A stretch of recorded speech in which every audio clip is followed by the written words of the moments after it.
बिहार में कभी समाजवाद का झंडा उठाने वाले तीन बड़े नेता लालू प्रसाद यादव, रामविलास पासवान और नीतीश कुमार परिवारवाद के विरोधी हुआ करते थे।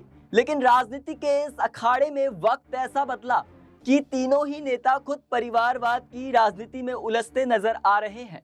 लालू और पासवान ने तो पहले ही अपने परिवार को सत्ता के गलियारों में पहुंचा दिया।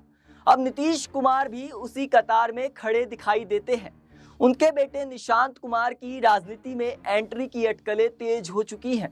अब जरा इतिहास पर नजर डालते हैं। लालू यादव ने कांग्रेस के परिवारवाद पर सबसे पहले सवाल उठाए थे और संपूर्ण क्रांति का नारा दिया। लेकिन आज उनकी खुद की राजनीति पूरे परिवार के इर्द गिर्द सिमट गई है। राबड़ी देवी मुख्यमंत्री बनी, तेजस्वी और तेज प्रताप राजनीति में आए, मीसा भारती और रोहिणी आचार्य भी अब राजनीति में सक्रिय हैं। कांग्रेस पर हमला करने वाले लालू यादव ने खुद 9 बच्चे पैदा कर परिवार नियोजन की धज्जियां उड़ा दी और फिर हर किसी को राजनीति में एडजस्ट करने की ठान ली। इसी तरह रामविलास पासवान ने अपने शुरुआती दौर में परिवारवाद का खूब विरोध किया। कहते थे राजा के घर पैदा होने से कोई राजा नहीं बनता। लेकिन जब खुद की बारी आई तो भाई, मामा, भतीजे और बेटे चिराग पासवान की राजनीति में आगे बढ़ा दिया। जब संपूर्ण क्रांति के नारे दिए जा रहे थे तब शायद कोई यह नहीं सोच रहा था कि एक दिन यही नेता अपने परिवारों को सत्ता में स्थापित करने की होड़ में लग जाएंगे। अब आते हैं नीतीश कुमार पर, जिन्होंने हमेशा लालू यादव के परिवारवाद और पति पत्नी सरकार का विरोध किया। लेकिन अब वही नीतीश कुमार अपने बेटे निशांत कुमार की सियासी एंट्री के लिए मंच तैयार करते दिख रहे हैं। निशांत, जो अब तक अध्यात्म में लीन थे, अचानक बिहार की राजनीति में चर्चा का केंद्र बन गए हैं।